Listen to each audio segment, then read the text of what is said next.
last night, and a couple at the end of the bar was like, he looked at his girlfriend and he said the most romantic shit I've ever heard somebody say. What is it? He said, "Hey, baby, do you want tomorrow when we leave, do you want to go to McDonald's and try to get that Grimace shake? No, he didn't say that. Or do you want to go to Taco Bell and get that volcano thing? That volcano thing's going to give me diarrhea, but it's so good." And they both laughed, and I was like, that is a healthy, happy relationship right there. Honestly, that is a conversation that I've had with my wife. They were the nicest customers, too, and I was like, you guys fucking rock. That's amazing. Yeah. I mean, people say romance is dead, but they haven't talked about Grimace shakes with their loved ones. Or volcanic diarrhea. Well, the problem here is that you have a rule of not dating anyone not named Tyler. So, dude. And speaking of volcanic diarrhea. What? Hey, everyone, and welcome to Raw Dogs. Welcome to Raw Dogs. This is your favorite podcast about video games and beer and not starving and insanity. Yes. Oh, yeah. Yes. This is Indie Games Month. Welcome to Indie Games Month. My name is Brad, and we are part of the Tokyo Beat Podcast Network. Check out all the other amazing shows. My name is Dylan. I'm a part of this podcast. If you didn't know, just the facts today. I'm straight shooting. Yeah. Yep. I in the world of don't starve, I would definitely starve. I would probably let myself die. That's not the can-do attitude you need to survive. Don't starve. I just don't want to live in that fucking Tim Burton knockoff world.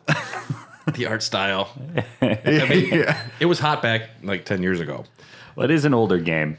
I don't remember what year exactly came out, but I think it's 2010. Don't worry, I have it all here. What's your name? I'm Tyler, and I played a lot as Wilson because back when this game came out, I couldn't grow a beard, and it was kind of like I was living vicariously through a video game. You couldn't grow a beard? This is all new. How could you not have... You call that a beard? Ouch. Yeah. Ooh, motherfucker. Gotcha. And I'm going to go home.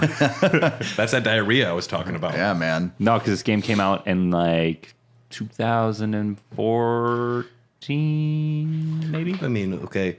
It's Indie Games Month here at Raw Dogs, which means we only talk about indie games this month. We got to give them support. We give them support. It's one of my favorite times of the year because...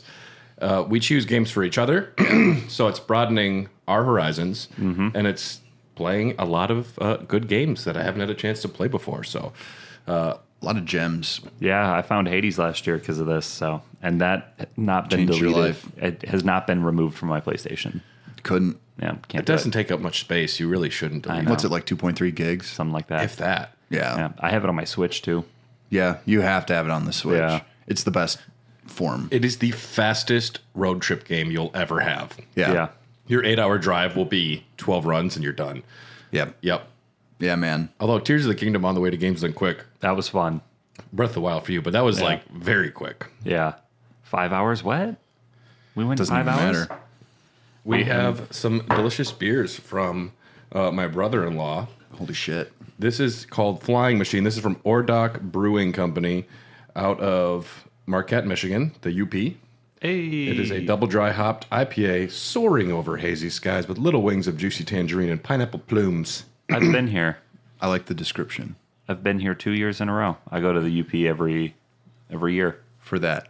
Well, it's a plus. Is it legal in Michigan? Yeah. Yep. I didn't know that. Mm-hmm. It turns out the place that you would expect to be more conservative is not. Yeah. Yeah. Well, hopefully they'll take all that weed money that they have now and fix their fucking roads up there. Oh my God. Shots fired. The snow up What there is this, a politics podcast? Christ. Dude.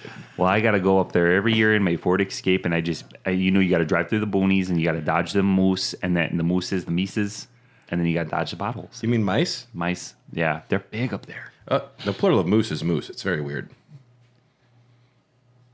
The plural is moose? Yeah, like there's 30 moose, or it there's should a be moose. something cool like a flock. Like Bigfoot, it's just Bigfoot. It's not big feet. No, I listened to the last podcast on the left, and I think it should be big feet. I think Bigfoot. They should be something cool, like ravens or like a murder. Yeah. That's gnarly. Well, they can still have like crowd. they can still have multiple moose, But then you would say ravens. If you got multiple moose, like they're still crows, but they can be a murder of crows. you know what they should be? If you got multiple moose, you got a problem. That's what that is. It should just be called a problem. Those things are mean. Where I come from, big. they call them moose knuckles. Camel toe. Yes. Today we're talking about Don't Starve. Now, Don't Starve is a survival video game developed and produced by Clay Entertainment, which was founded in July 2005. Also developed Eats, N+, Sugar Rush, Shank 1 and 2, and Mark of the Ninja before they made this game. This was released on PC April 23rd, 2013. And it came to PS4 January 2014, Vita later that year, Wii U 2015, PS3 and iOS, and Xbox One that year as well. In April 2018, it came to the Switch, as everything does. Damn, I did not realize this game is like 10 years old. Yeah, it's old. The latest update though wasn't too long ago. Actually, it's still got a pretty rabid fan base. Like people still kill a lot of time with it. It's a good time killing game. But before we get anywhere, I think, Tyler, why did you pick this game, and what's your personal history with it? I was living in Orlando, working at the airport, and gosh, that just sounds like a different Tyler to me. He was. That doesn't even sound real. The Orlando, Florida Tyler, like that model with like the board shorts or whatever. My only source of transportation was a longboard for multiple years, and then a Pontiac Vibe that got repossessed. Oh, no. Yeah, so that gives you any indication the type of man I was back then. Vibe, that's a choice. Yeah, it was a 6-speed manual. Oh, God, you're one of those. Oh, I was a douchebag, boys. Oh, yeah. Although I do like manual trans. I would definitely drive another one. Your car is less likely to get stolen. Yeah. That's true. Saw a Boomer bumper sticker that said Millennial Anti-Theft Device, and it had the tree. The stick tree, and I was like, you got him, Grandpa. They really told him. I bet all the millennials felt dumb seeing that bumper sticker. No, technology progressed where you don't need it anymore. Damn. I hate these modern amenities that make my life easy. I hate laptops. I use a typewriter. Yeah. It was, so I'm living in Florida, and my brother-in-law at the time was like, you should check out this game. And it was only on the phone at the time. And I was like, this is fun, but I don't want to play a game on my phone. This is stupid. And like a few weeks later, it came out on the PlayStation 4. And me and my ex-wife played it for 8 months. Like just went through a whole, it was a game that we couldn't play together at the time because Don't Starve Together wasn't out yet. Yeah. We had 2 TVs and 2 PlayStation 4s. So we would just kill nights. I can see why your car was repossessed. One was a gift. The other one I saved very hard for. Oh, okay. But yeah, it was. It's a fun game. I like the gothic Tim Burton art style. It was everything that I was into art wise, and it just was it came along at the perfect time. I do like the art style. It's very Tim Burton-y, and there's a negative connotation when I hear Tim Burton, unfortunately. But this game does look very cool. I think the art style meshes well with the fidelity, like the graphics. Yeah. I think it actually it functions really well. I think it looks great in motion too. I kind of like the Paper Mario flat characters on a 3D plane. I always think that looks really nice. Looks very cool. Yeah. Like that new Star Ocean remake where it's just the 2D characters moving in the 3D. The only part that I find relatively cringe is in the early 2000s when I was becoming a teenager, just kind of, this looks like a drawing I would have made. Yeah. It just and it's not against the people who actually made this. These are the pigs. They have their own civilization. They can be your friends. Right. And it's not even, it's more of my cringe at myself. And I know I'm bringing that to the table with this because, like Johnny the Homicidal Maniac, Invader Zim, it's all in that kind of Honan Vasquez kind of oeuvre. And I don't like thinking about myself as a preteen. It's interesting that you bring up Johnny the Homicidal Maniac because I read that about a month before I started playing this game. Oh, yep. So that's what I was into at the time. I mean, I was 22, maybe. Sure. If I'm doing my math right, 23. I was just a little guy. Yeah. Little guy. No beard. I had shorts. Same level mustache, though. This was glorious. So You've always kept that. Yeah, down here it looked like 75% used sandpaper. So there's a couple of Tyler Mellies sitting on the couch. Yep. Well, at this time, only one Tyler Melly. I wasn't married yet. Okay. But yeah, we would grab a case of beer and just go hard. And we would constantly try to see who could survive longer. And we were pretty competitive. And at first we both sucked. But then once, you start getting close to like, oh, I survived 89 days. How the fuck you going to beat that? And then I'd get a text at work and she'd be like, I just beat you. And I'm like, motherfucker. And then all I could think about was going home and trying to survive longer. And then all of a sudden we started discovering the Maxwell gates. And we were like, what is going on? I don't even know what that is. And then Maxwell is the antagonist until you realize he was actually trying to save you the whole time. Yeah. Wow. Okay, yeah, I played 30 minutes of this. I'll spoil it for everyone. I played 30 minutes of it, and I watched some high-level gameplay. Oh, yeah. Because I knew I could not allow myself to, like, for some reason there was a brick wall right in my face, and I just could not move past it. I was like, all right, this is one of those games where it's like the game for people. People get obsessed with certain games and they just play it consistently over and over. Brad has Elden Ring or Tetris. I mean, everyone's Tetris kind of got Effect, Tetris. Celeste. Yeah. Mm-hmm. It's just one of those games you keep coming back to, and people, they make that like their video game personality. And I just knew I didn't have either the time or the energy to do it. You're spot on. It's just one of those games. It's one of those games that the mechanics are so deep and I can really tell. But to scratch the surface means that if you really want to play this game and really understand what it is, I kind of knew the writing on the wall when I first started. I said to myself, like, oh no, I'm never gonna get to the bottom of this. I like you, I can totally see the depth. And just from this outline that I made and the research and watching videos, it's insane the level of possibilities and detail. It's a random world every time you start, and I see it, and I think that's great. What I found to be the biggest barrier for me is the sound design. There's like not a lot of music. The sounds are like cutesy wonky, but most of the time I'm just wandering around like chopping stuff or building stuff, and I need like some great music. This is a podcast game or like a podcast game, or even like put a YouTube video on if you have like your computer next to you or something, because there's not enough to keep me engaged moment to moment. I need something else for my brain to do while I'm doing this. It seems more like tasks than I wasn't just like loving it. Oh yeah, we would play with Spotify on.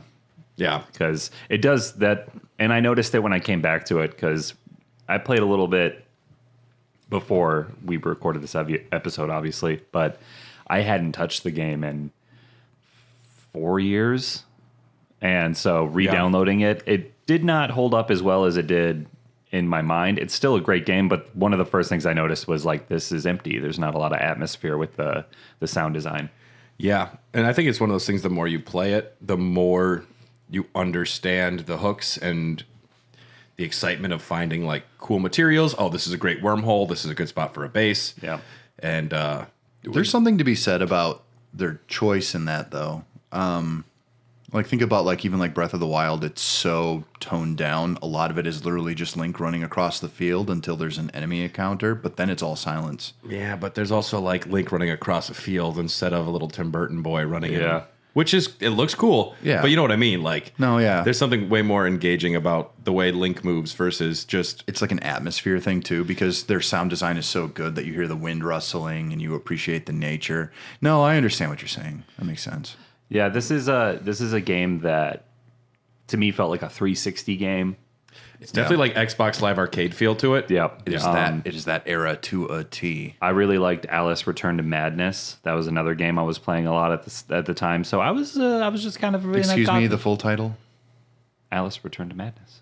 Dylan, school this clown. American McGee's Alice Return to Madness. Whatever that means. I'm more confused. It just means a guy really wanted to put his name above it. I was thinking about renaming the podcast Dylan Hoff's Hair of the Dogcast. That's awesome.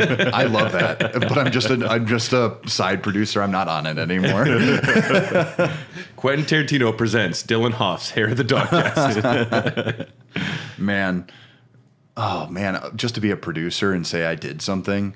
Like the amount of people who think that Tim Burton directed A Nightmare Before Christmas, and then I've like, heard the director he's just before. He's pissed. like, "Can somebody acknowledge that I made this movie, please?" Tim Burton produced it. Yeah. It is what it is. So Don't Starve began development as part of a 48-hour game jam in 2010. The team liked the idea, but they shelved it until 2 years later. I listened to a podcast with Jamie Chang, one of the founders of Clay Studio, and it was very interesting. It was almost not about Don't Starve at all. It was just him describing what it's like being an indie developer, and you find a publisher and things are going good, and then the publisher just goes under, so that entire game gets scrapped, and just living paycheck to paycheck and borrowing money until you make it. Very interesting. So they're working on something else for a couple years, but full development began in 2012 near the end of Mark of the Ninja. Influenced by, it was the height of the game industry trend of dropping players into a world with few instructions and a goal of survival. Minecraft was a very big influence on this game. Minecraft was still in beta, too. In 2012? Mm-hmm. Yeah. Its full release was 2013. But beta was a big deal for quite a while. I had a buddy who, when I was at the movie theater, beta lasted a long time with Minecraft. Yeah, it was my entire college tenure. Yeah. It was in beta, I'm pretty sure. Did you play it? Minecraft? Yeah. Oh, yeah. Okay. I've never been a Minecrafter. Have you? I used to do it. I was in a server with 9 people. When it came out on the PlayStation, I was pretty whole hog. I played it on a computer. I was a PC gamer for a very hot minute. Man, times have changed. When you were living in Rhode Island as a janitor or something? No, just Orlando Tyler. I can't believe there's an Orlando Tyler who worked at an airport. He owned a gas station just outside of Portland where he pumped everyone's gas for them. He got it from his father, but he inherited the gas station. Yeah. Yep. Yeah. And there's a mystery house down the road.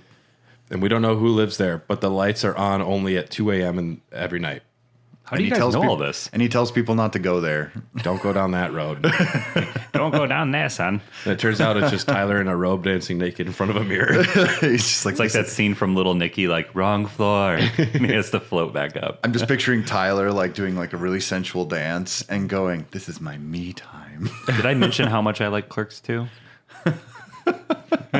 You did mention how much your life is like Little Nicky, surprisingly.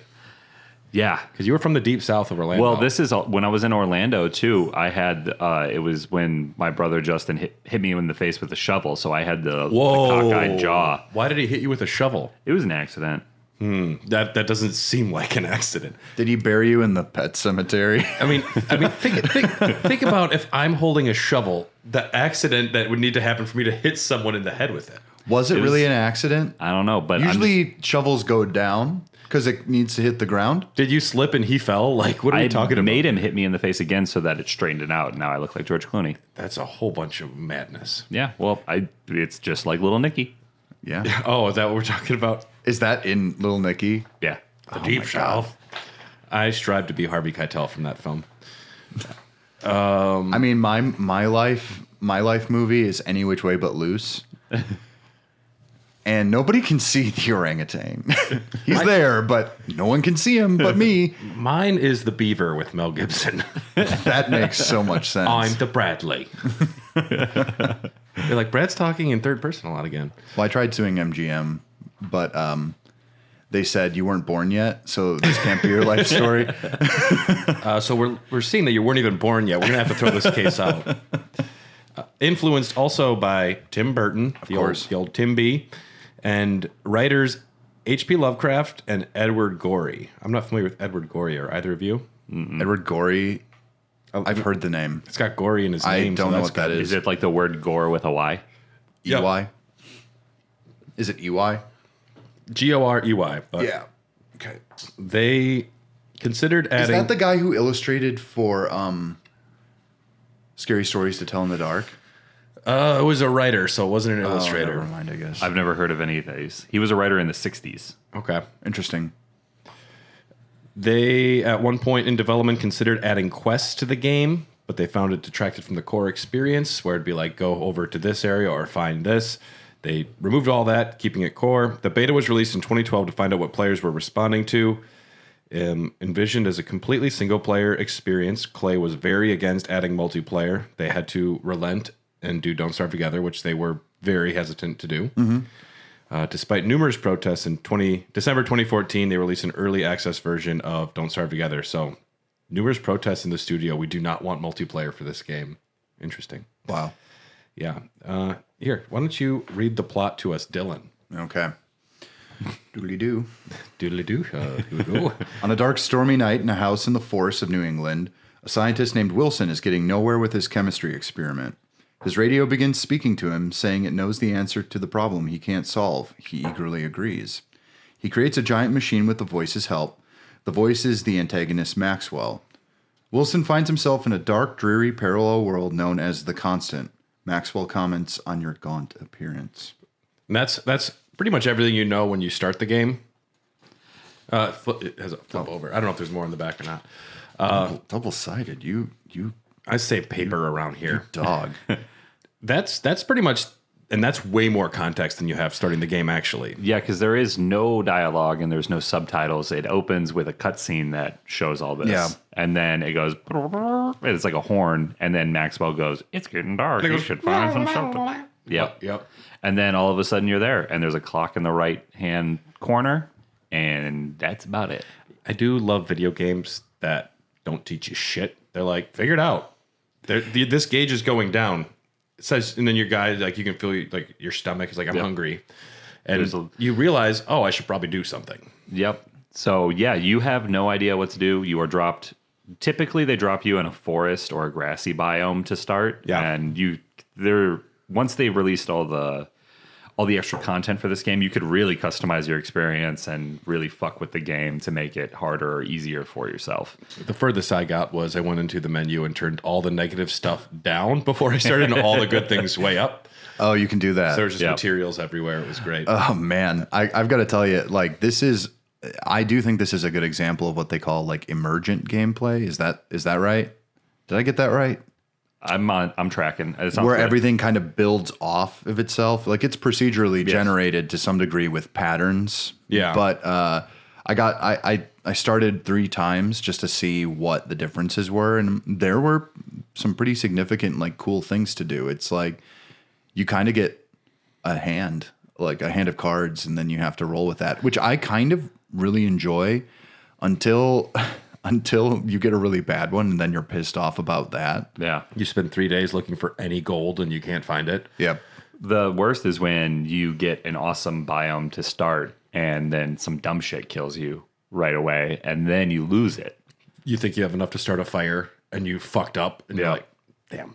See, and clearly we're talking early level gameplay here. Yeah. And so in the base game of Don't Starve, you're going to have night and day. There's really no weather except for the wintertime, which will come eventually. But you don't know this at the time. So it's like, I'm just going to run around and do some cool shit. I remember one of my first times, might have been my first time playing, I died immediately at night because the shadows will kill you. Yes. Charlie. Yes. Which never found out who that was. It's the Vietnamese. No, I don't know. Oh, man. No. Damn, that's gnarly. They are the main antagonists, and I believe Charlie might be a lady. I don't know if I actually filled out that on the outline. I was desperate to play more Celeste. I did write 10 pages, though. Yeah. You have a limited verb set of what you can do right away. You see grass, and you see twigs, and you can pick them up. I pick flowers, so I'm like, fuck it, I don't know. But you start grabbing everything you can. And yeah, you find out pretty quickly what's going to be useful, what's not. And there is a tree. There is a UI in the left. And once you start gathering stuff, it'll bing, and you'll see something light up on the side. And you're like, oh, I think I can maybe make something. And it starts off completely grayed out, but there's also not a lot of even things to look to because you actually have to unlock stuff. Yep. And you can, your main objective to start should be get fire because night's coming and you're not going to starve overnight. Food can wait a day.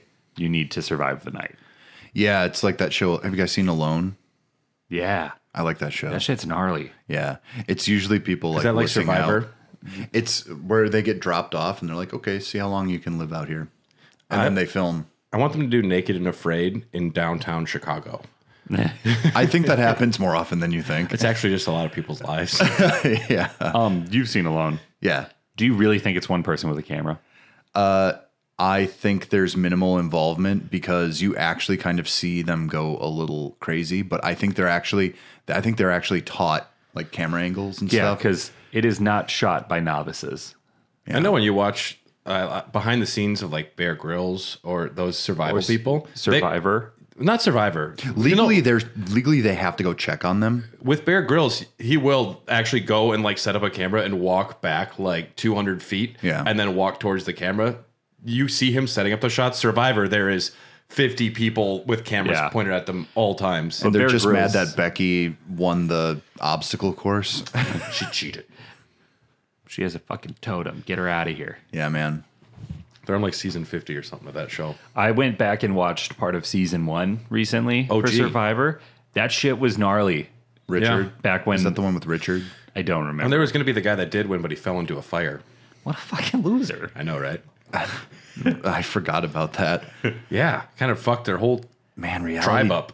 Reality TV at its inception was really popular. Extreme. It's still really popular, but it was kind of more raw. You like watch the first season of Real World, and it's actually real people and nothing but fights and sex. And then you watch the new stuff, and it's just like incredibly beautiful people, fake drama and sex. Yeah. Instead of people getting into fist fights and getting kicked off the show all the time. I love that. There is an excellent Real World season 1 documentary on YouTube somewhere. It's like 45 minutes long, and it is great. Yeah. Yeah.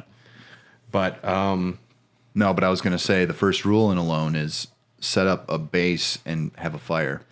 Yeah, and I mean, there's Some multiple people build their strategies huts. Yeah. for how to start early games. Some people are just like, I'm not setting up a base. It is resource gathering until I can't anymore, and I'm going to find the perfect spot. And I was always of the school of, I'm going to set up a base exactly where it dropped me, and I will branch out in a radius slowly until I can make a more permanent structure. You don't want to extend yourself too far. from what I read on gameplay strategies, that's horrible, Tyler. Maybe that's why I never beat the game, despite playing it for months. What I was watching, they're like, don't even make a fire the first night. Make a torch. Like, that's all you need. Don't actually like make a fire, wander around. But you want to find where to set up your base. And it said, follow the roads. And if you can find a wormhole, that's ideal because the wormhole transports you to another area of the map. And that way you have access to like 2 areas. Make one close to a wormhole and also next to the materials that you need most of. But also, you can play this game any way you want. Yeah, and if you really want to be successful in this game, you got one word. It's beefalo. The beefalo. Because you need that manure for You're farming. going to need manure. Where there's beefalo, there's usually bunnies. And on top of that, you can shave the beefalo and you can start making winter clothing because the wintertime is going to kick your ass. Yeah. Never made it. No. You never made it to the winter? No. Man. Once I was ready for high-level gameplay, the sparseness of the world, I found it so not engaging, and I got restless and just turned it off. I think the most I ever survived was like 140 days. Whoa, that's pretty good. How long do you have to survive? There's no end. Yeah. There is technically an end, I think, if you find all of the Maxwell gates. But That's if you're in adventure mode. Because adventure mode is different. well, that's, I think, what I played in. Because you find the first Maxwell gate in the main game that unlocks adventure mode, which is like 5 different chapters. Yeah, it's different parallel worlds. It really sucks the first time you go through the first one because it just drops you in winter with a thermal stone and a hat. And you're like, the fuck, man? At least you're warm from the thermal stone. I prepared 140 days. I had an invulnerable tactic. I could have survived forever. And then I go through one gate. And it's like, yeah, fuck your shit, homie. Here you go. Well, and there is combat in this game. There is a lot of enemies, and there's also boss battles. Yeah. I tried not to do as much combat as humanly possible because It's kind of wise, I think. then you die. And that's kind of the game is don't starve, but it should also be just don't die. And don't go insane. Yes. Unless you want to, because insanity has its perks too. Yep. And you can always pick more flowers and make a flower crown if you don't want to be insane. I like that someone's insane, but they put a flower crown on and they're like, all right, I feel got bad. it. Guys, I'm fine. Sorry, I lost my shit there. I mean, look at Midsummer. Yeah. She was cured. I would agree. No, she came to a better state of her mental health. She like moved past trauma. she was cured in a way, but it's like Alexander DeLarge. Like I was cured all right at the end of A Clockwork Orange. It's like, where are you? You can rape and kill again and like it. I don't know if that's cured. So yeah, there's the 3 gauges: hunger, you have insanity, And your time. Yep. And horny. Dylan's drains very fast. Needs constant satiation. Yeah, there's and it's permadeath. Yes, for each character. And when you die, it'll keep track of your deaths in the main menu. So you have your own personal leaderboard, see how many days you survived, and it'll tell you what killed you. And that is one of my favorite things about the game, is going back and looking like, oh, I remember this run where I went 77 days and then, ended up starving because I got trapped in the middle of winter, or a lightning storm fucking burnt down my shack and then I had to restart and then I ended up dying at night. Things will fuck your base up. You think you're safe with your base, but things can go wrong. Yeah, and even, getting into the really long runs that I did, you get complacent. And one of my favorite things to do was kind of unload all my shit. I have a nice base, and then I would just grab a backpack and some food, and I would just try to reach as far away as I could to see what was out there. Go camping. And bring stuff back. Yeah, essentially camping. Going exploring. Yeah. And that's normally how I died, because I'd get fucked up by a spider or something. I like that you can actually find like sacrificial altars and really dark, weird shit in this world. Yeah. Yeah. Whenever I stumble upon that and there's like a chest in the middle of it, I said, I was just going to see, did you find the bishops? Any of the bishops? There are giant chest bed Brad bishops. shrugged for the audience. Yeah. Yeah. There are giant, they're chest bishops, and they will fuck your shit up. They're enemies? Yes. Okay. And there is like a chessboard and they're just sleeping until you get close. Bishops. I heard chest. Oh, no. Chess. Okay. And they'll fuck your shit up, but you need to kill them because they have gears, and a gear can make a refrigerator, which will help preserve food.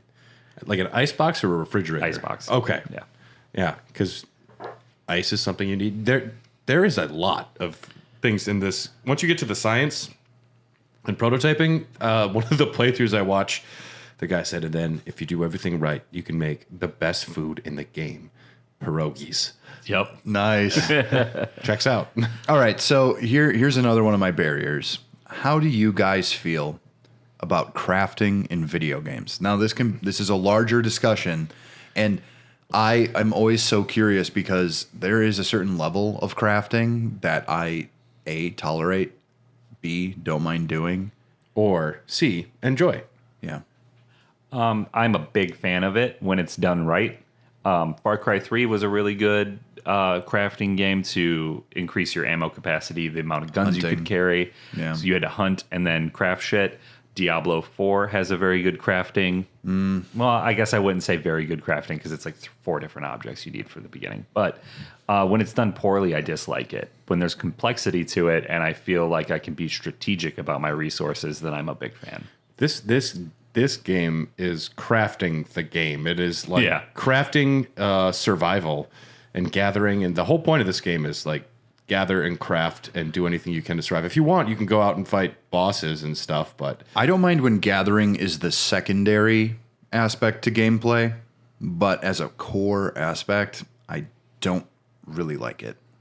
I think it just doesn't appeal to me on a primal level. Like, I'm not a gatherer, I'm a hunter. You should see him at a bar. Yeah, he's got a spear, and I'm wearing a loincloth. Just a loincloth. The dude just feasts in there. Yeah. No, for me, like the whole prospect of like, oop, got to get some wood, go chop down the tree for wood. There's something about it that just does not, like in real life, I'd probably have fun doing something like that, but in a game, you're saying you'd have more fun chopping a tree in the real world than playing a video game. Yeah, actually, yeah. Have you chopped this video game? I know you're an electrician, but have you chopped down a tree? Not like a big tree, but I've chopped down trees before. It's invigorating. I love it. It feels great. I love chopping wood. Yeah. Yeah. When I was hiking before, like at a big campsite with people, I got up way early and chopped wood and stuff. Hell yeah. Yeah. It's fun. Splitting it.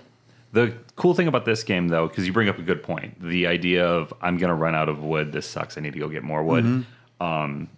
If you chop down too many trees too quickly in this game, you will spawn a tree like ant beard.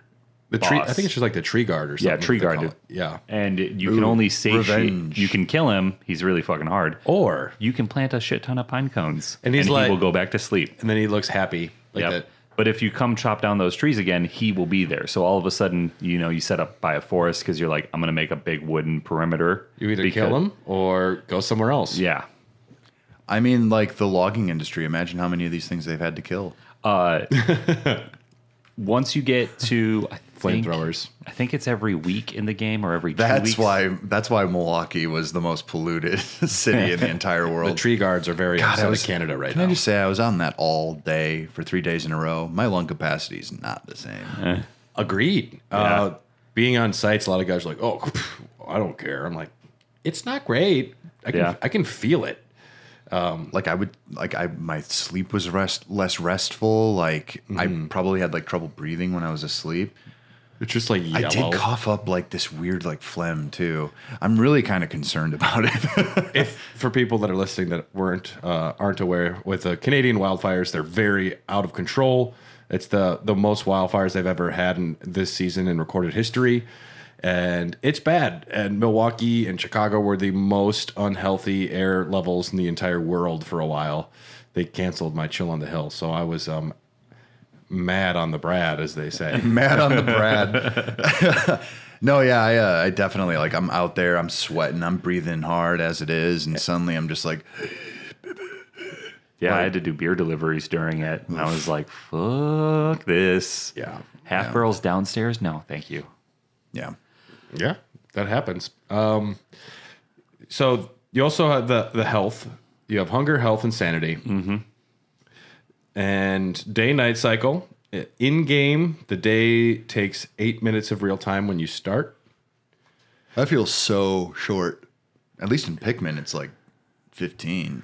You want to go through a lot of day-night cycles, though. That's part of this game is like the survival aspect and having a lot of curveballs and things changing. You want more seasons to come quickly. Yep. If you had to wait like 8 hours to get to spring, I think that would be annoying. I don't know. You want those changes to keep people engaged, because if it was super slow, Yeah. It's got to be like a Stardew Valley type of cycle. And you have like daytime, dusk, and then night. So it's like gold for when it's totally safe to be outside. Then like orange or red when it's like, all right, sun's going down. You should probably get back to camp. And then blue for the nighttime. And you obviously don't want to be caught outside of without a fire at night. And as the seasons you won't go on, survive at all without a fire. No, you will die. You die. It's auto death. I did die doing that. Yeah. I'm like, how bad can it be? I just can't see. And then, And then you hear like little horns, and it's like, ow, what was that? and then there's that weird circle of red. whatever that sound is. yeah, I think it's like Zoidberg through some sort of Play through like an accordion yeah. or something. Forage, farm, and hunt for your resources. If you get food, it'll spoil if you don't eat it. Yep. There's some foods you can cook that will preserve them. There's meat you can turn into jerky, which will rapidly extend its shelf life.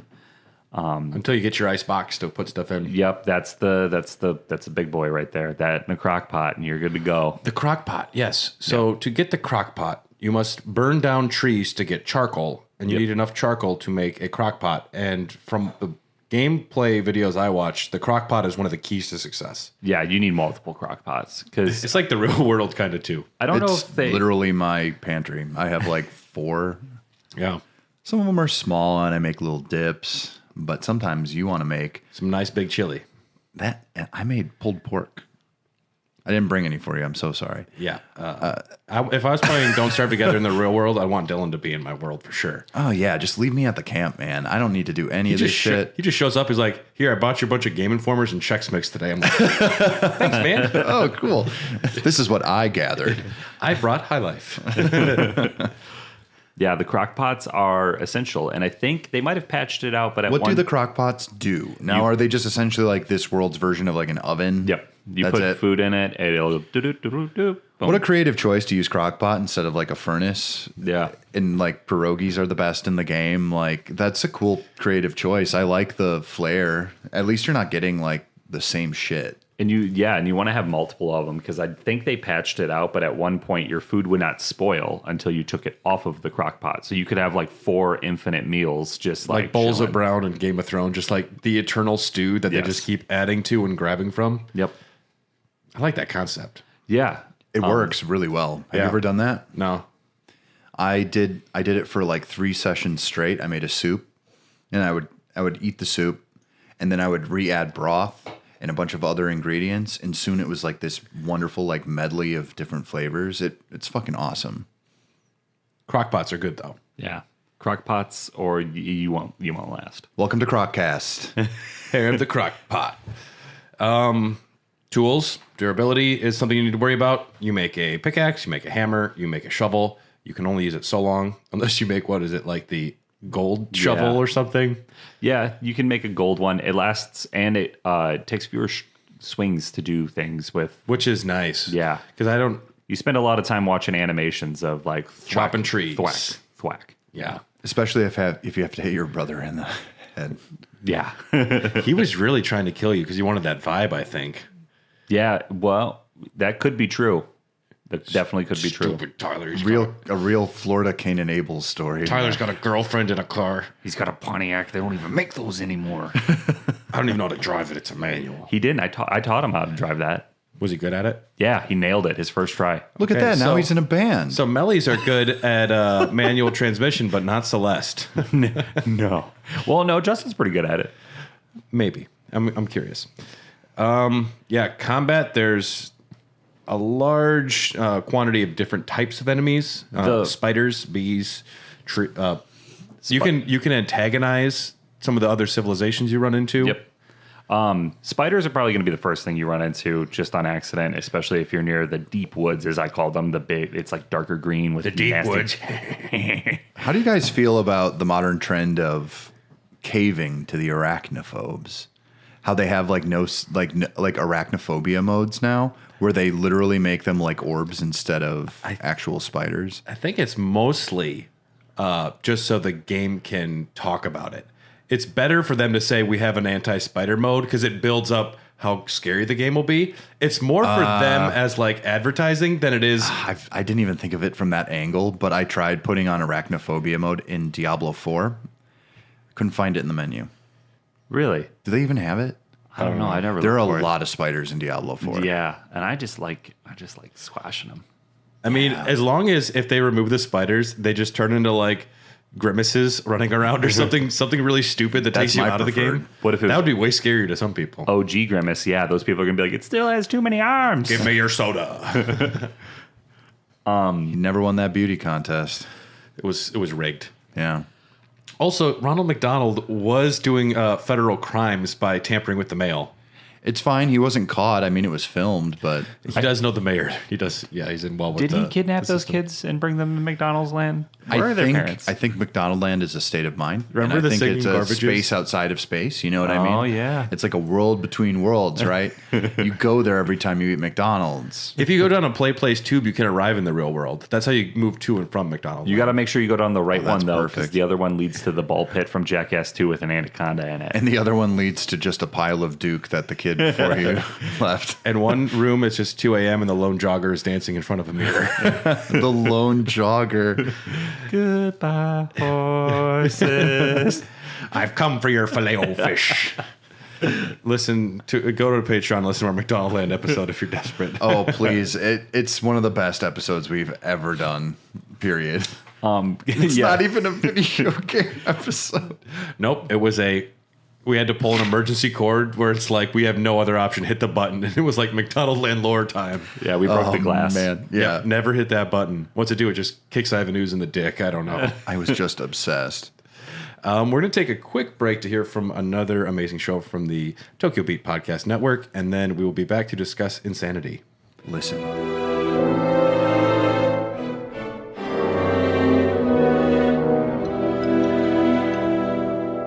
In a world of podcasts, only 3 men are willing. Well, dude, what are you doing, James? You told me to do the promo for the podcast, right? That's what we're doing. But I mean, we could actually tell people about what we are. I mean, we're the Famicast. We're a bi-weekly show. We talk about Nintendo and games in Japan. I'm Danny, and that was James, and we got another guy. Who are you again? I'm the saboteur. I'm the henchman. I'm the interloper. That's Ty. He is our anime trash expert. Digs around in some UFO catchers for us. Check us out. We're in Japan. We like Nintendo most of the time. The Famicast, only on the Tokyo Beat Network. Today's show is brought to you by EPOS Gaming Audio. With a comprehensive lineup of both wired and wireless headsets, gaming amplifiers, microphones, and webcams, EPOS has everything you need to experience the power of audio. Like their H6 Pro lineup, which features 2 versions, an open or closed headset. The closed headset allows you to tap into exceptionally detailed audio and seals out ambient noise, while the open version delivers natural high-fidelity audio with an incredible soundstage. Both headsets include a magnetic detachable microphone and a sleek design that has no wild RGB configurations, just good design. Listeners can save 15% by visiting www.eposaudio.com/gaming and entering code EPOSFRIEND15 at checkout. That is EPOSFRIEND15 at checkout.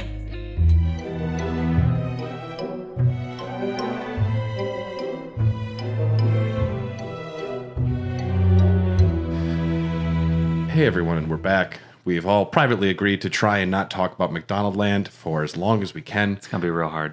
And I got this great Captain Crook glass at the antique store, and wow, he just looks like he wants a filet of fish. It's in really nice condition. Yeah, I mean, I don't know who drank out of this. Were they trying to steal people's filet of fish from the lake? How much did you pay? Pull complete filet of fishes out of the lake? $6. Hey, wow. Not bad. Insanity. So back to Don't Starve. If it falls below 15%, you will be attacked by figments of your imagination. That's relatable. I like that. I've heard the rabbits turn into beardlings. Yeah, something? they look like evil little shits. Yeah. Yep. Everything kind of takes on like a demonic, like sleep paralysis demon vibe. Yeah. I did not fuck around with Insanity if I didn't have to. That was not. It's not. Is there a benefit of any sort? Yeah, there is at some point. There's like a sweet spot to it to do some things, but for the most part, you really don't need to dip below your threshold or expose yourself to it unless you absolutely necessary. Sanity in games is always an interesting choice. It's a great concept when it's done right. Yeah. Eternal Darkness. Dredge is good. Eternal Darkness is still the best. Played on a CRT television. You know, have you played it? What I will say is get the fuck out with all of these other remakes. Do a good remake of Eternal Darkness, because that is trapped on a system, and I don't think it has aged well. Because I've never played it, but I've watched it, and people have said, like, if you were there and you played it, you get it. Otherwise, it's kind of out of its time. It's one of the games I own for the GameCube still. I went to a video game jazz show at the Vendetta Coffee Bar on Friday, and some of the band members were playing GameCube on the TV there. They're playing Smash Brothers. Like, you want to play? I'm like, yeah, I'll play. And I just cleaned house on them. Did you? Yeah. I was like, yeah, whatever. And it was like, yeah, it's laggy too, just so you guys know. I opened up another beer here from Ordock Brewing Company. This is the Berserker. It is a hopped up fury of orange haze and lactose run amok on clouds of Kvike, which is a kind of yeast. Yeah, this is good stuff. As far as Yoopers go, am I right? Oh, man, those guys have accents. We don't. Yeah.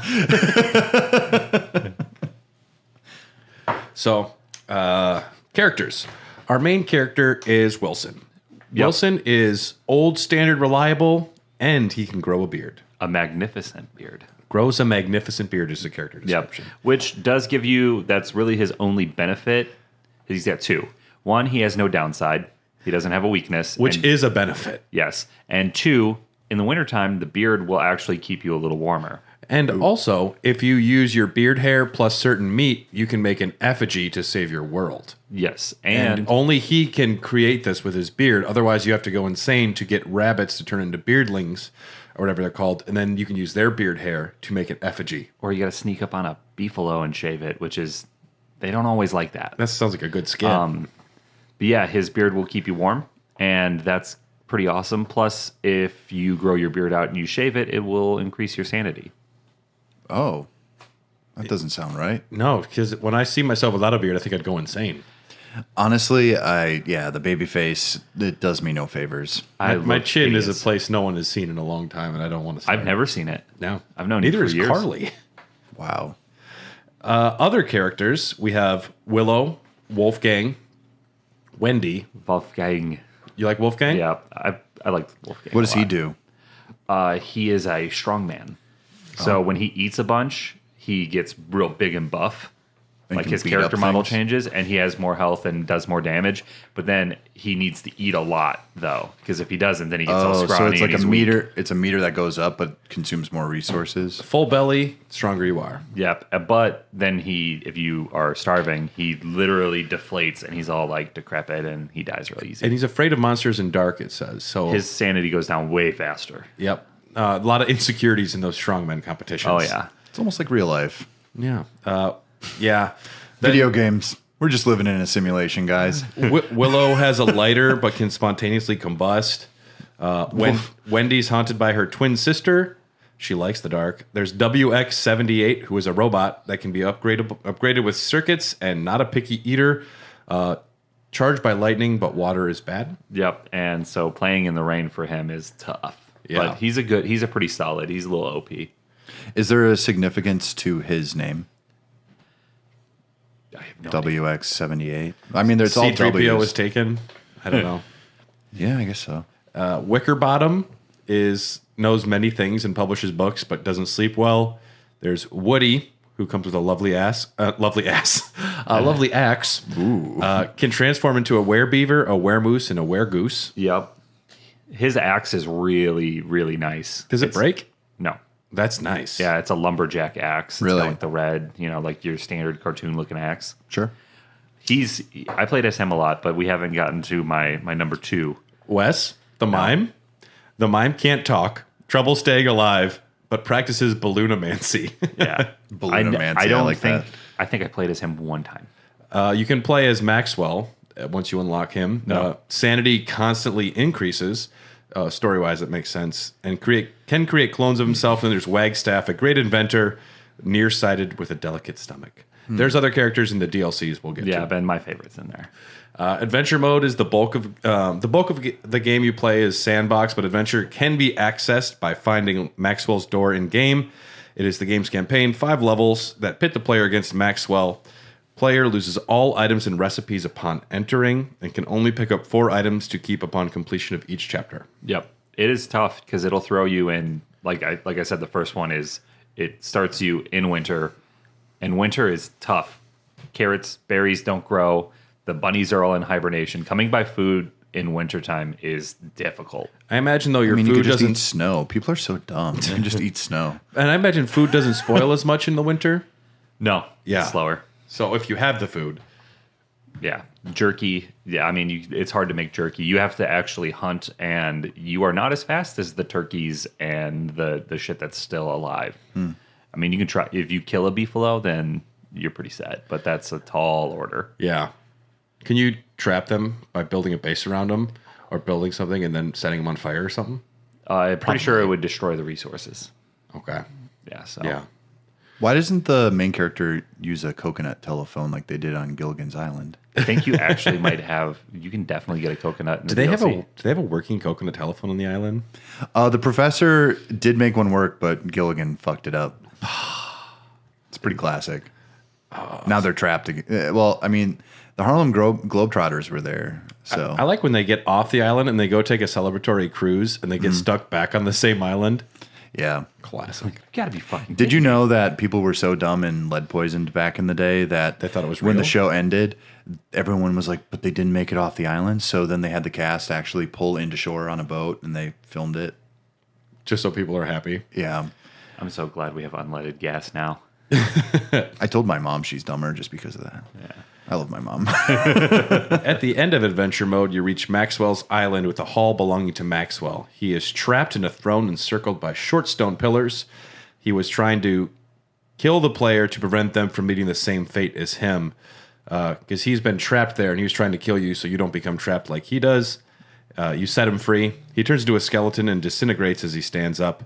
The epilogue implies the player will take on a villainous role similar to Maxwell's, as you will be trapped forever. Which is kind of cool because the early idea that me and my family were like floating around was that Wilson is Maxwell.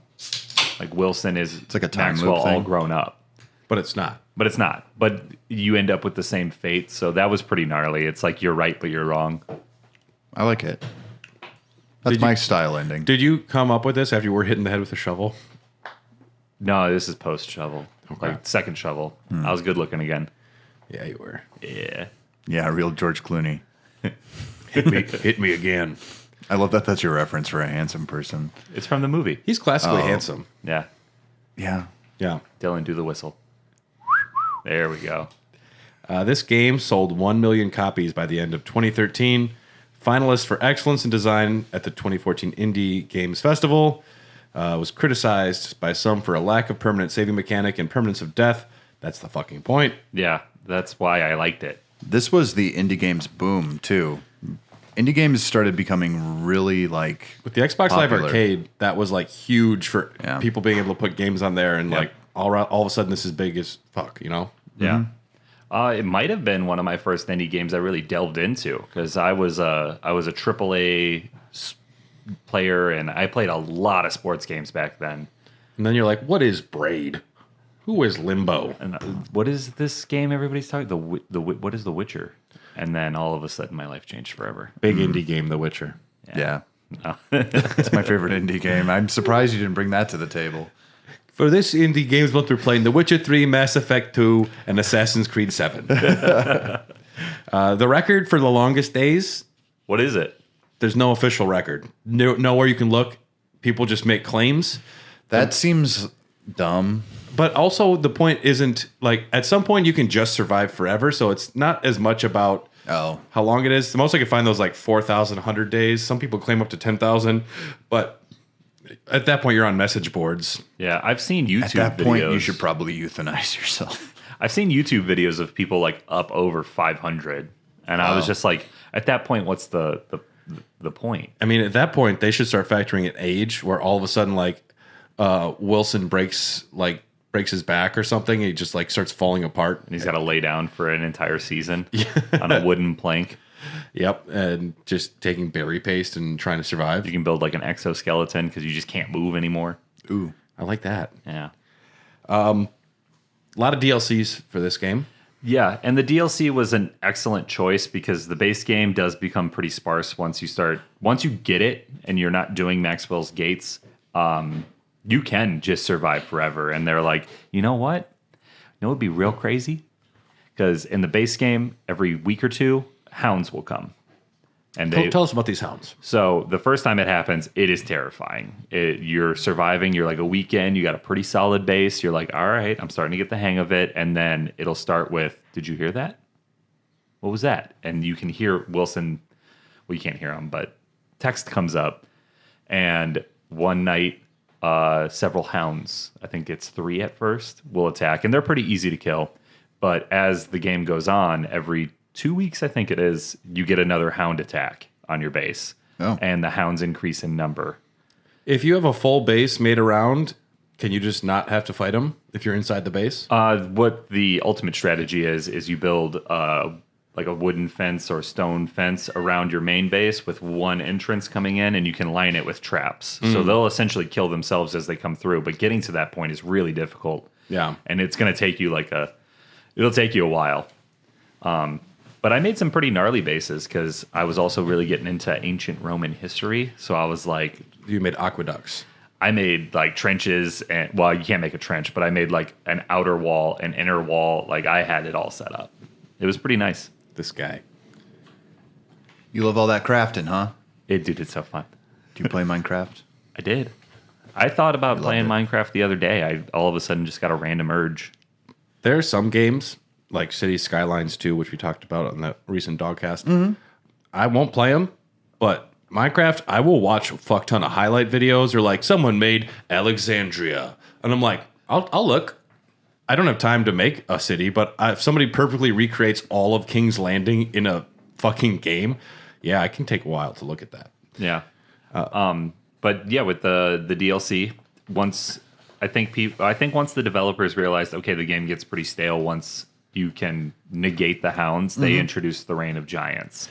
And they're good too at listening to message boards and listening to feedback from people. They're like, wouldn't it be cool if the hunger worked this way instead of that? And they will implement changes based on feedback, which is another perk of indie games is you can find the discords for these games and jump on there and be chatting with the developers in a heartbeat. Yeah. Which is really cool. But yeah, Reign of Giants came out April 30th, 2014. Features 2 new playable characters, Wigrid, a stage actress who went a bit too far with her method acting, and Valkyrie or Weber, a young spider boy who lives inside the spider who tried to eat him long ago. He is a human, I guess, inside of a spider. But Weber is the best. Your favorite? Yeah, that's who I played as probably the most. Weber can grow a silk beard, and when you shave it, you get silk. He also, the spiders won't attack him. That's good. So, and you can plant spider like clusters. So it helps you defend against the giants and against hounds because the spiders will actually act as your allies. So what's the downside to using him? I don't know. I don't have any. I can't remember off the top of my head. I don't think there's really one. I think he was kind of made to really fight the giants because in Reign of Giants, eventually a giant will come fuck your whole shit up. To the point it will smash your camp, it will murder you. You essentially have to keep moving around and making more. Yep. Which makes that is the premier way to play the game. You also in Reign of Giants will get a spring wet season, and a fall season, which makes the game a lot more dynamic. I was surprised that these seasons weren't in the base game.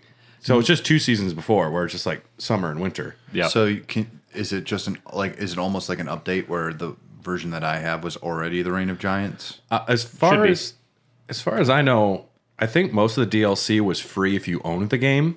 Otherwise, it was sold as like a package. Like, this is the version now. Now it's just the game, but it's like an Okay. And I had to buy it all, or I didn't buy it all because I bought the base. The base. But Reign of Giants is great because water during the rain season will decrease your sanity, and it makes the game pretty challenging because you can get waterlogged. So you have to craft like rain gear. And then once you move into summer, it starts getting really hot. So you need like a straw hat and stuff to keep you breezy and cool. And then fall comes around and it's kind of your normal resting period. And then winter rolls back around. You got to get the winter stuff back out. You're just describing life in Wisconsin, life in the Midwest, I think. Yeah, that might be why I liked it, because I lived in a perpetual state of sunshine and summer. Winter rolls around. You have to get your starter jacket out. Still have to be afraid of the hounds hopefully sometimes. Hopefully you can grow a big beard. Yeah. I was just trying to craft a Carhartt the whole time, and it wouldn't let me. It's bad. Crafting a Carhartt. You need alchemy and some other like prototypes. You need alchemy in a case of High Life. I get them for free from my job. So. This guy. 2 new biomes were added: desert and deciduous forest, with different little critters and creatures that you can encounter. I forget the name of it. It's like a elephant. An elephant? Yeah, that will appear. It's like an elephant. How about like a smellephant? It's an eletrunk or something. That sounds good. What about eletrunk? I forget the name of it. Mellephant? I'll take it. Whoa. Okay. Yeah. But it's because of that big nose of yours. Yeah, dude, I'm sensitive. Can you give us a break? Can you give us the thing is, the only reason I said it is because you don't have a big nose. I know. I was just kidding. Oh, okay. I thought you really were. I'm like, no, your nose is normal size, dude. Can you give us a? Do it. It's a joke for my brother. What, you want me to do it? Yeah, the Mellephant. Oh. Wow, that's sad. You sounded very depressed, dude. Your elephant needs some help. Bro. Yeah, let's get her some Zoloft. It was a long winter. That seasonal depression kind of hung around. Is your elephant too sad? Does his trunk hang too low? Try Zoloft. In the world, they added Glommer's statue. Yeah, didn't fuck around with it. I don't remember off the top of my head what that is. On a full moon, picking the Glommer's flower in front of the statue triggers Glommer to become a permanent follower. Yep. There's also the little eye bone you can find. There will be a bone with an eyeball on it sticking in the ground, and if you pick it up, you get Chester. It's a little chest that hops around and follows you, so it's just an additional carrying capacity. Does he? Oh, it's carrying capacity. But he's in the base game. Okay. Chester's great, and if you stick the bone in the ground, he'll hang out there, so you can leave him somewhere, and you can put like garbage in it. Like, I'll need that later. Yeah. Hollow stump for catcoons. Yeah, catcoons you can trap or kill, and you need their tails and their meat for resources. They're a bitch to kind of get early game. You got to have some resources. I like the concept of the tumbleweed, which random drops of many different items possible. Like whenever it was just rolling around, you can like, there's a chance it'll be like gold in there. Yep. That was pretty awesome. I really liked the addition of the new biomes. You get there's a new type of tree in Reign of Giants where the nut that it drops you can plant or you can cook it, so it's like an extra easy source for food. It's just cool shit that they added. 3 different giants: Berger, Moose, and Dragonfly. Dragonfly. There's a lot of new items and structures. The only one I put down was Bucket O' Poop, which I thought was cool. Yeah, because otherwise you're just carrying manure around like a sad sap. Just put in a bucket. I got pockets full of shit. I got a bucket full of poop. Yeah.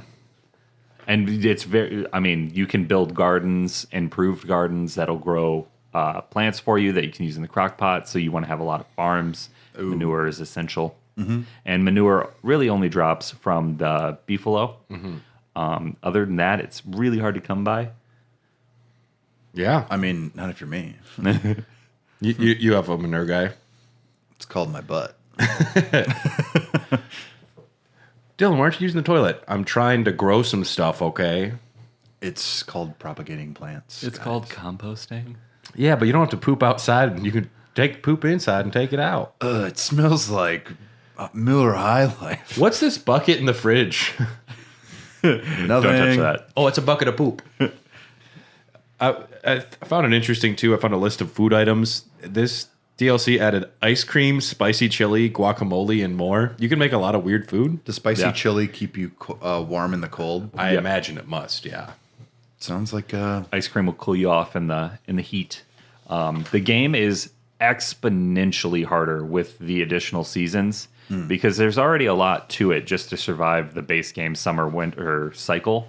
Having the additional seasons and it makes it way, way, way harder. Because in the base game, you can spend all of summer getting ready for winter. There's really no downside to summer.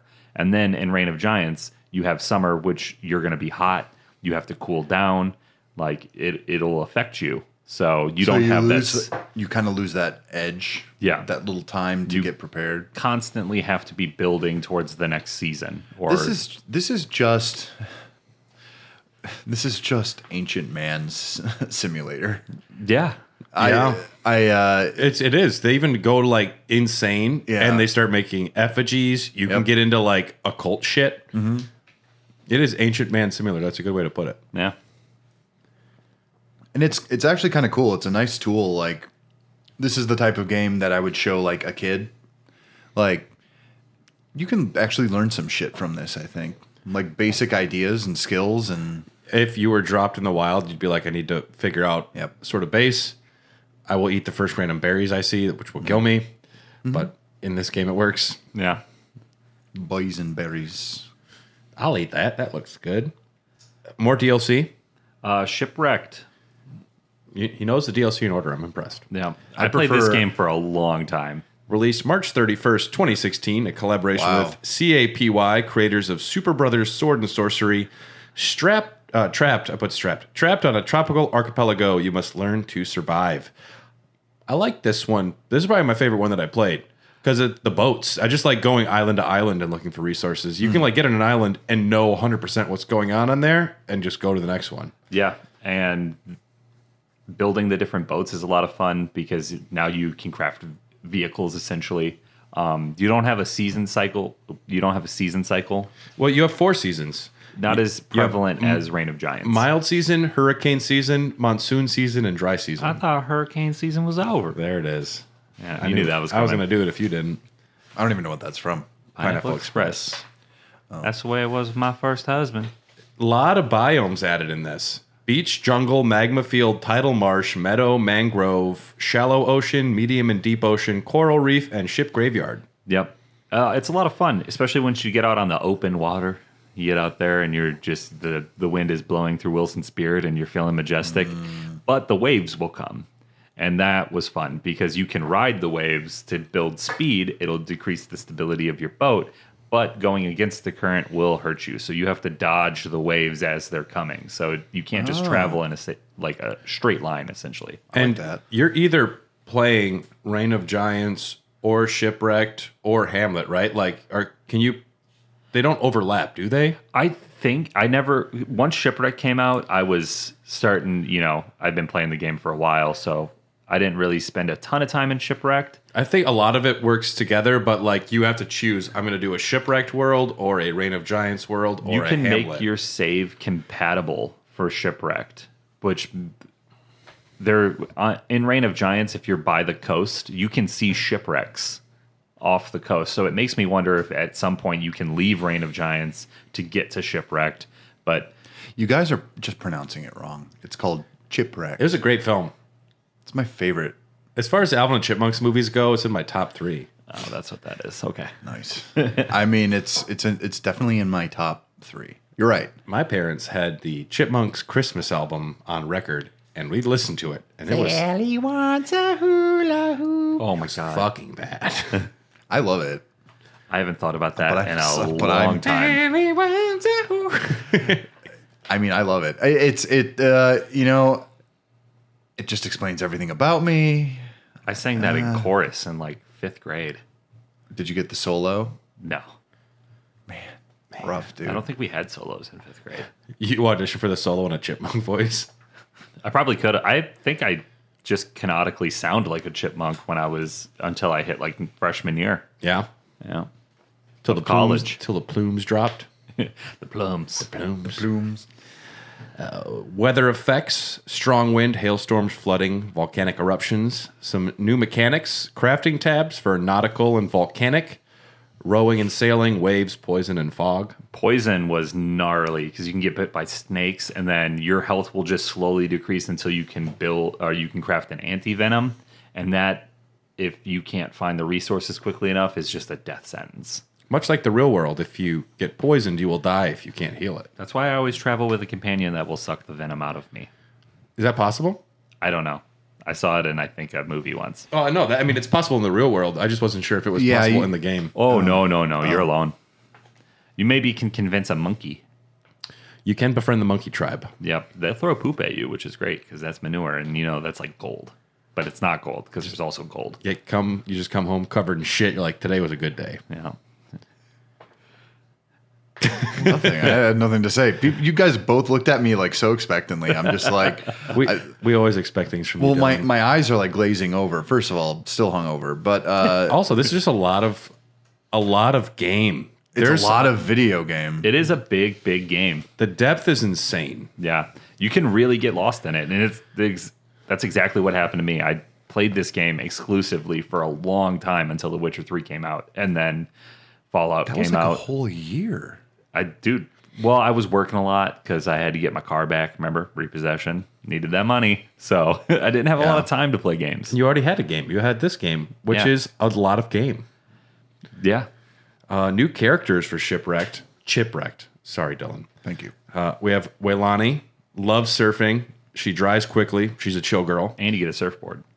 Pretty cool. Which is awesome. Warley, which is just Carly. Refined palate. No, it's evil Carly. Evil Carly. I am Warley. Or greedy Carly. I disagree that Wario's a villain. I disagree too. Refined palate, cooks in custom wear, and has a chef pouch. There's Wilbur, who is a monkey. Slow as a biped, but fast as a quadruped. Yep. And Woodlegs, captain of a ship, can sniff out treasure. Brad, why do they call him Woodlegs? It's because he has wood legs. 2 wooden legs. That home run right there. Thank you. Does he hobble around? As best you can on wood legs. There are some new boss monsters. There's the Quacken, the Seal NATO, and the Tiger Shark. You fight these guys, Tyler? I have fought all of them. They all killed me. I never Seal once NATO. killed any of them. Yeah. I like that. And there's, of course, other new weapons and armors. Now, there's a thing that was released before Don't Starve Together came out called the Cyclone Puzzles. No, I do not know this. This is a set of comic panels released online that explains the gap between the events of Maxwell's Freedom and the events of Don't Starve Together. That's cool. They would release panels gradually, and then you'd be able to solve the puzzles from like the set of panels if you were paying attention. Update daily, revealing a new piece of the comic and puzzle. Reaching the last step of the puzzle would reward players with the Tragic Torch cosmetic skin, split into 4 pages plus a secret video. Maxwell, after you freed him in Don't Starve, is dropped through a portal into this world. He encounters Wilson and they survive together. Wilson explains he was freed by Charlie. The reason Wilson's no longer tied up is because Charlie let him go. They work together to build the jury-rigged portal. 3 characters emerge: Wendy, Wolfgang, and Wes. The portal is torn down by rose bushes, and a faint image of Charlie is seen in the sky. This leads into Don't Starve Together, released April 21st, 2016. Play with others, local area network, online, or matchmaking. Many items were rebalanced or removed to make this game fair. Did you play Don't Starve Together, Tyler? Yeah, I had 3 other roommates, and all 4 of us would play it and watch Bob Ross. Interesting. It was the best of times. It was the worst of times. It was good. It sounds, I have sounds those mostly games. like best of times. It was a lot of fun. You always look back on it fondly. Yeah, Even though it was rough. I get that. it was great. Overall, it was a lot of fun. My play style did not really mesh with one of the other people in the house. They wanted to be very cooperative, and I was like, Whoa. if you come north, I'm going to fucking kill you. This Oh, is my man. territory. Yeah. You bring trade or you don't come at all. Jesus. Because in my mind, I was like, there's 4 of us. Let's set up at least 2 different camps and have trade Territories. between. Yeah. Like you set up by those biomes, I'll set up over here, and then we can conquer together. And then maybe I'll kill you.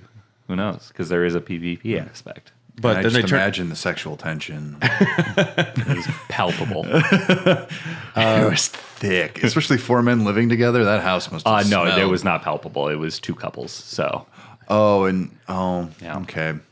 it was a good time, though. It was Tyler, right? yeah. There were 4 Tylers in that house, 2 couples worth. We only live with Tylers. That's the rule. Hey, who left their socks in here? Is it Tyler? Tyler. Tyler, you dribbled on the side of the seat again. Tyler, you got to learn to wipe that up. It wasn't me. It was Tyler. You know when they say like, what's beneath the world? And they're like, it's just turtles all the way down. It's just Tyler's. We're all standing on top of Tyler on all A fours. sea of Tylers. I am legitimately. We're gonna get a picture of you, like on all fours, looking like this, and it's just gonna be stacks of Tylers, and it's just gonna say the world, Then the world will be on top of it. Yeah. and it's just a disc. Because we all know the Earth is flat. Like that's a given. Oh yeah. Yeah. Kyrie Irving told me so. Yeah. I don't question Kyrie Irving. No. He plays basketball. For the He Dallas knows. Mavericks. Listen, that guy knows globes, and he knows that this ain't one. Apparently, There's 2 things he knows: globes and that this ain't one. he knows- he knows- so ironic that he dribbles a basketball for a living, which is the shape of the planet, and he doesn't believe that the world is round. And God, I fucking love it. The irony is not lost on me. It's so fun to me. Actually, it represents an anti-intellectual movement that's slowly destroying society. It's called conservatism. What a time to be alive. Don't Starve Together features 3 game modes. There's Default, Survive Together, Die Together. There's Forge, which is a time-limited event mode with 6-player co-op in an arena with combat, exclusive enemy mobs and bosses. And then there was Gorge, which is a time-limited event mode as well. 3-player co-op challenge with cooking, farming, and gathering ingredients to cook delicious dishes to appease the eternal gnaw in this realm. I started playing Don't Starve when when they did the beta for it, because I had to create the server, which was when I had moved from the airport to IT. So it was like my first little homework assignment. So I actually made the server that we played in, and time would pass if one person was playing. So we could jump into the world after work, Oh, and you would come back, and it would be like 17 days later, and you're like, the fuck, Tyler? Would you be dead? Wasn't me, it was Tyler. Is your character adverse? No. No. But your base could be fucked up, right? Could be. Okay. Isn't that like cheating if you're like, well, I'm not going to die by not playing? Would you wake up at 4 a.m. and fucking go to all your buddies' bases and steal everything and then like, who played last night? That was weird. It must have been Tyler. Do you think it was Tyler? No, it was the other Tyler. The other Tyler. The other Tyler. Yeah. If you die, you can become a ghost. And you can spook the fuck out of your friends. What's the benefit, though? You lowers their sanity. Okay. So you can just fuck with people. Okay. And then there's a portal that Is there a way to get rid of you? Dylan, do you promise to haunt me if you die before me? Oh, absolutely. It's not even going to be a question. I promise to do the same. Please do. And outside of us, we will only haunt Tyler's. Ooh. Yeah. I look forward to spooking you because I think you're easily spooked. Yeah. Oh, no. Really? If I saw, I'm positive I can prove that wrong. if I saw your within the ghostly coming apparition weeks. standing at the end of my bed, I would not be faced. I don't think. I would probably just be like, I'd have people over there and be like, there's something floating in your kitchen. I'd be like, that's Dylan. He's Well, I fine. think- Is he floating the crock pot again? He's just trying to make chili. Leave him alone. Did he have pants on this time? Yeah. it's funny because when you're a ghost, you can't be arrested for anything. It's funny because you can't be arrested. So I'm just like, it's like, no, Dylan, I don't want to see your penis again. No, keep your pants on, Dylan. No. And I'm just like, no. Super slow motion every I'm time. just like, ooh, no. Hey, Ghost Dylan, can you grab me a High Life? And then one would float over. And then sometimes I'd be like, hey, Dylan, can you grab me a High Life? And you just hear a distant, faint, fuck you. I'm like, damn it. As a ghost, you can haunt items and structures, set objects on fire and other things, and ghosts can be resurrected. Yeah, you just got to fly through the portal. Just fly right through that portal. Yeah. Dylan wouldn't do that because then he could get arrested after Yeah. he came back. Can you Can't be prove it. charged There's no for your- physical evidence. Yeah, can you be besides char- my ectoplasm? Resurrection. There's different play styles you can set in this game. You can be relaxed, and I don't know. There's a lot of pages here, stuff. There's different play styles you can set. Not that big of a deal. You can customize this to pretty much exactly how you want to play. You can remove the giants from Reign of Giants and play with the seasons. You can increase resources. You can increase spawns. You can change So biomes. it's kind of just a player way mentality. They're That pushing also- sandbox options. That also kind of turns me off the games because I love just a set experience. Curated I- experience. Curated, Yeah. 99 times out of 100 played the set way. Every now and again, Yeah. I'd like, let's see how long I can survive with nothing, or let me see how long I can survive with everything. Every now and again, it was nice to refresh it. A lot of new mechanics. And don't start together. Regrowth, tree petrification. There's new tabs for crafting in celestial, ecto, herbology, engineering, seasonings, Ghost plants. stagecraft, spider care, and shadow. Yeah, I didn't even get into all of it.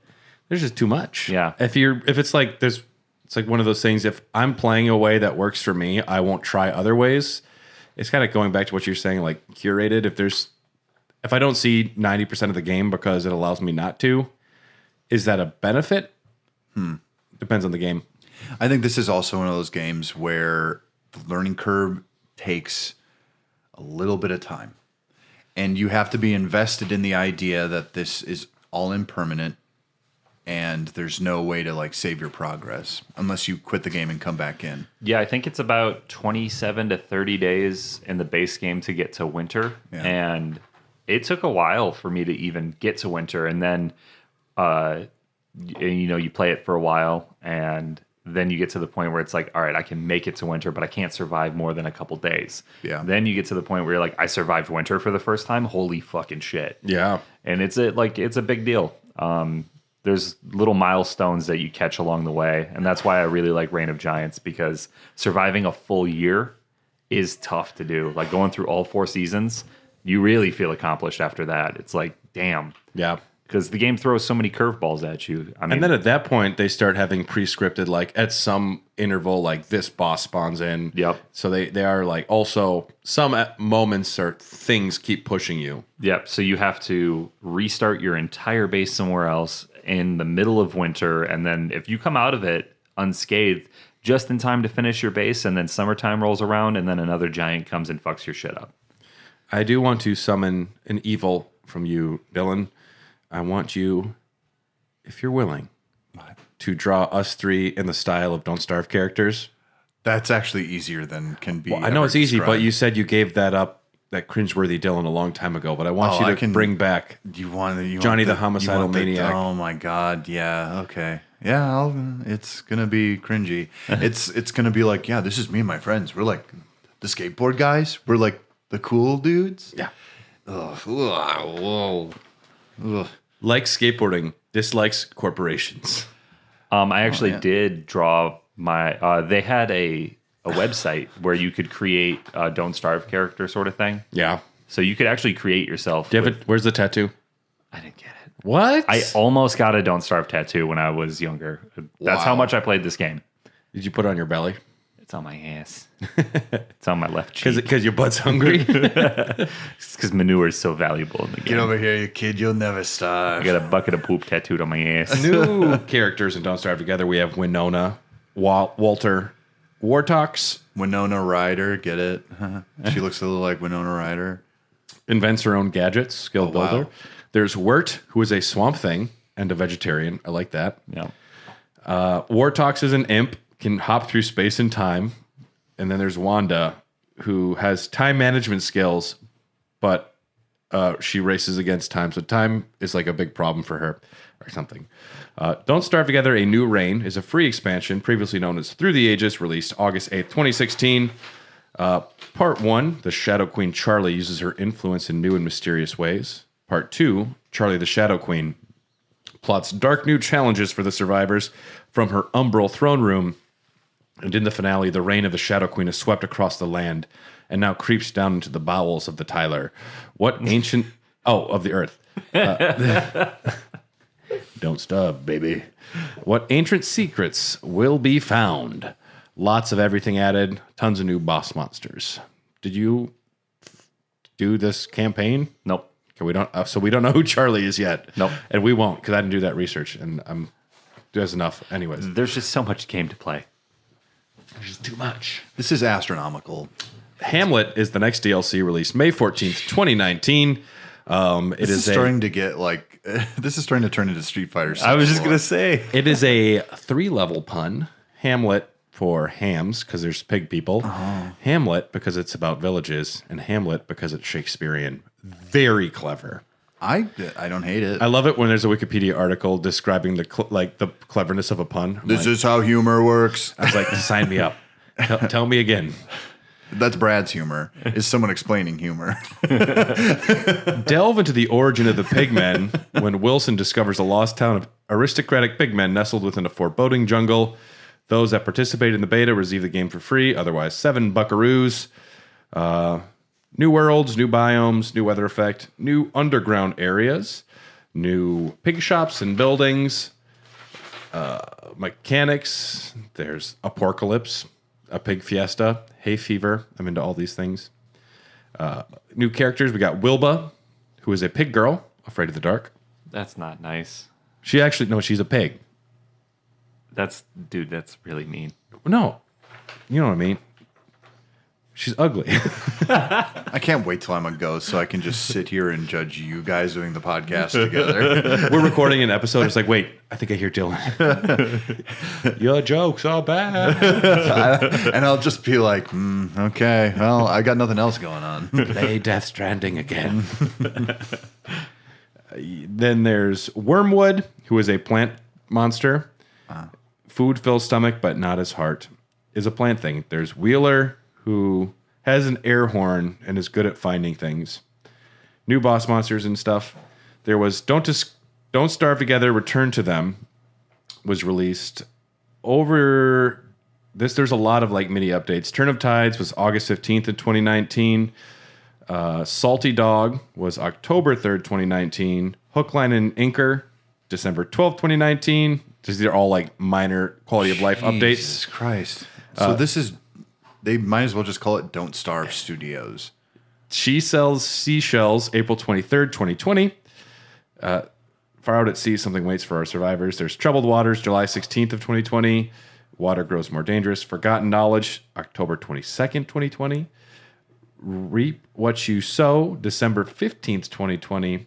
And the final update came out May 5th, 2021, called Eye of the Storm. Worlds collide as old threats and familiar faces make themselves known.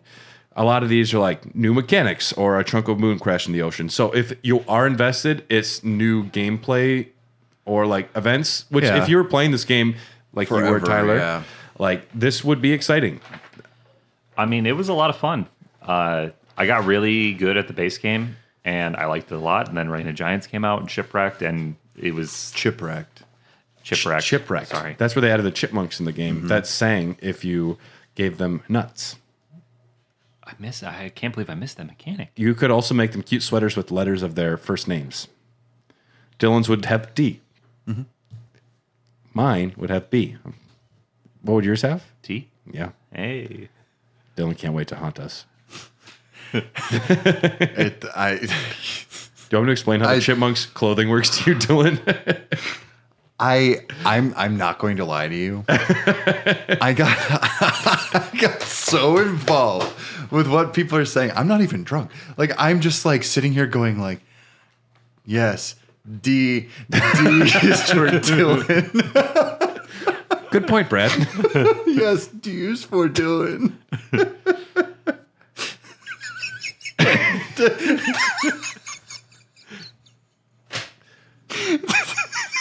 That's my outline. There's more to it, but we broke Dylan. Yes, D is for Dylan. Tyler, what would yours be? T. What was that? We were joking about over-explaining things, so I was leaning into it. I know, but it's just the look on Tyler's face. It's almost like you had to give it a thought. Oh man. Tyler's house would have 4 T sweaters in it because they were all Tyler. Yeah. We had to color code them, otherwise it got real confusing. There's a lot of Don't Starve. There's too much of it. Are they going to make a new thing, or is this just going to be the thing forever? Who knows? No, they've made lots of other games. They just kept updating it. I don't think they're going to update it again. Oh, what else have they made? I'll look it up. Yeah. Okay. Tyler, say something clever while I look this up. Tyler, say something clever while I look this up. So. No. Okay. So explain Tyler. Explain your joke to the people that didn't pick it up. The joke that I just made. So Brad asked me to say something clever, and because I'm an asshole, I decided to just repeat what he said because that makes it funny. What would your sweater say? T. Games developed. So after Don't Starve, they made Eats Munchies, Invisible Ink, Mark of the Ninja Remastered, Oxygen. Invisible Ink is okay. Oxygen Not Included, Hot Lava, and Grifflands, currently working on Rotwood and Dread Pilots. I hear Griffland is actually pretty good. Yeah, I'm glad they're doing other stuff other than this, because I was worried. You know how Mojang basically is just Minecraft? I don't know what Mojang is. It's the developer. M-O, okay. It's Swedish. I thought it was a game. Yeah, M-O-J-A-N-G. Yeah. Well, I'm always worried about stuff like that. I'm like, come on, you got to branch out a little bit. Come on. Hey, if it works. I mean, sort of. Hold on. Closing thoughts for me on Don't Starve. It's an intense game. There's a lot to it. I think if it's a game that clicks with you, it is a never-ending buffet. If this is what you want, there is so much you can do and experience. You can play this game 1,000 times and still run into new stuff. For me personally, wasn't my cup of tea. I'm glad. And I mean tea like Tyler's sweater. Yeah. I knew right away this game would not click for me. However, I gave it 30 minutes, and then I actually found watching it to be pretty pleasant, actually. I enjoyed watching it more than I enjoyed playing it, which is something that happens sometimes. I was like, oh, that's cool. Like, they're doing something. And I like the fact that they keep updating this, quality of life improvements. I think they're talented as developers. The game's not for me, though. It's kind of one of those... It's literally just like this game could become your life if you really wanted it to. It's one of those little weird phenomenons, and it's got like a following that rivals, well, not rivals, like it's close to like Undertale and like those real fan favorites. People come up with like little, their own characters, like they want to live in this world. This is Weiler. Because you take your name and then You got a W. You got a W. Yeah. Yep. And Weiler's skills would be what? Skateboarding. Very cool. What does the skateboard do for you? Makes you move faster. Lets you beat up businessmen. Yep. And then he would come with a pack of High Life too. So you just don't have to eat. Instead, you get hammered. Yeah, I mean that'll while away the hours. Yeah. You lose some sanity, but in the end, it's worth it. Sorry, I cut you off, Dylan. No, it's fine. That's mostly what I have to say about it. I do apologize for not giving this as much of a fair shake as it deserved. So it's really hard for me to even be judgmental about it. But I still think at the end of the day, it's one of those things where it clicks or it does not. And I don't think giving it more time was actually going to make that occur for me. Yeah, I mean, for me, it was right away. Yeah. It definitely clicks or it doesn't. Yeah. Don't Starve was a very big part of my life, and I have some of my favorite memories of all time playing this game. Were you having sex while you did it? No, just having a good time. Never once. No, I never had sex while playing Don't Starve. No, it's a fun game. I spent a long time playing it. I was a totally different person when I discovered this game living in Florida, and I look back on it very fondly. It's one of my favorite games. Like I said, I legitimately almost got a Don't Starve tattoo at one point. So, What was it going to be? I Just think Wilson? it was going to be Wilson, yeah. Yeah, just him like holding a torch or something. Got to do something more deep cut than that. That's I think why I didn't do it, because I couldn't come up with like an original cool one. And the only reason I don't have a Berserk tattoo is literally just because I'm like, oh, it's just a symbol. You were gonna I thought you were gonna get the character going ha ha or like he laughed. It's impossible to do in a tattoo form. I've learned Okay. where I want to put it. It's too much line work. Yeah, it's a lot of They'd have to really dumb the it skin down. is sensitive down there. Well, yeah, it's gonna and Josh it could make it work. has to wrap around, you know. On that note, we're going to do a ranking for Don't Starve. We haven't done a game ranking because we haven't covered a game proper in a while. So, for those that don't know, we have 42 games in our list so far. At number 1, we have Bloodborne. At number 42, we have Kingdom Hearts. Oh my god. So somewhere between there, we're going to go right. Uh-oh. We're going to go right to.